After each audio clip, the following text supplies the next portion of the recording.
Hi friends, welcome to ரூபா garden. இன்றைக்கி நம்ம வந்துட்டு ஒரு மூலிகை தாவரம் பற்றி பார்க்க போகிறோம். மழை காலம் ஆரம்பிச்சிருச்சுனாலே எல்லாருக்கும் வரக்கூடிய பிரச்சனை அப்படின்னு பார்த்திங்கன்னா சளி பிடிக்கிறது, காய்ச்சல், தலைவலி, இரும்பல் இதெல்லாம் தவிர்க்கிறதுக்கு நம்ம வீட்டில் வந்துட்டு கட்டாயம் இருக்க வேண்டிய ஒரு செடி அப்படின்னு பார்த்திங்கன்னா இந்த திப்பிலி செடி. திப்பிலிலே 2 வகையான திப்பிலிகள் இருக்குது. அரிசி திப்பிலி, யானை திப்பிலி அப்படின்னு சொல்லிட்டு. நான் இப்போ வந்து காட்டுறது வந்துட்டு அரிசி திப்பிலி. இது வந்து திப்பிலி வந்து சின்ன சின்னதாக இருக்கும். யானை திப்பிலினா இன்னுமே வந்து கொஞ்சம் நல்லா நீட்டமாக வந்து பெருசாக இருக்கும்.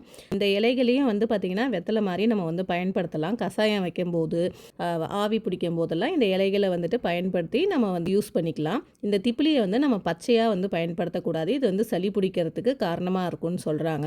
நல்லா வந்து ட்ரை பண்ணிவிட்டு அதுக்கப்புறம் பவுட்ரு பண்ணிவிட்டு தேனில் குழச்சி வந்து சாப்பிட்லாம்.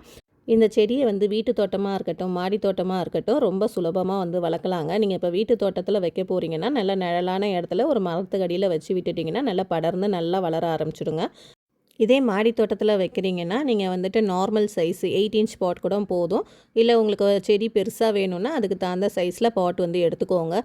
ஸ்டிக் இருக்கு இல்லையா, அதாவது கொடி ஏறுறதுக்கான ஒரு ஸ்டிக் இருக்கும் இல்லையா, அதை வந்துட்டு அந்த தொட்டியிலே வந்து ஊனி விட்டுட்டிங்கன்னா இந்த கொடி வந்து அதிலே வந்துட்டு சுற்றி நல்லா பரவி வளர்ந்துருங்க. இது வரைக்கும் உங்களுடைய கார்டனில் வந்துட்டு இந்த திப்பிலி செடி இல்லை அப்படின்னா வாட்ஸ்அப் பண்ணுங்கள், நான் உங்களுக்கு கொரியர் பண்ணி விடுறேன். தேங்க்யூ ஃபார் வாட்சிங்.